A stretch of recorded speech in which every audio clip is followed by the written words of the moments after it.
Al as well, is we often find a lot of firms, a lot of managing partners, heads of audit, or just partners who are enthusiastic about technology and innovation are watching videos like this and at the very start of their innovation journey.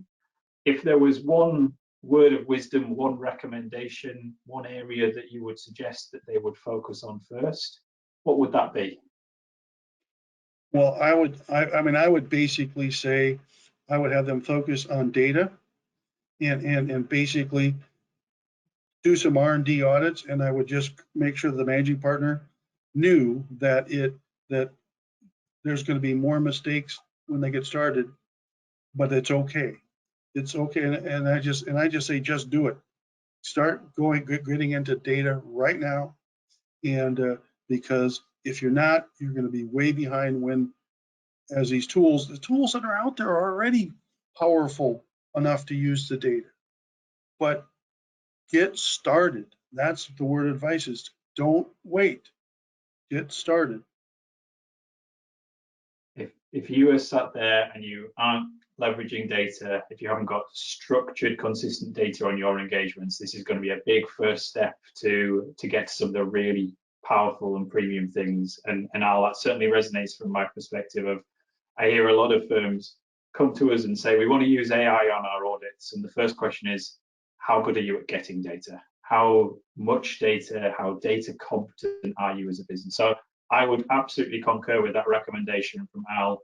Get yourself familiar, understanding and accessing data in a reliable and consistent and structured way. And then innovation becomes very possible and very much it happens. Al, if you want to narrow down the definition of data to get started, start with the GL. The tools and technologies that are out there are very good with GL data. The subledgers are a little bit more complicated, but just start with the GL. There's so much there. So if you want to narrow the word data down, start with the GL. You have probably got 2 to 3 to 4 years worth of innovation on just the GL data alone, if you can get to that data. Right. And like you say, Al, I really like your R&D audits concept. You know, you could just start with getting the full general ledger data on one client and just seeing how you could use that data across an audit engagement. And I think you'd be surprised just how many opportunities you start to write down on the whiteboard, or you start to write down. Now, some of those might be client specific, and I always implore you to look for things that are very scalable across the organization, things that you can do in a consistent way across your entire audit portfolio.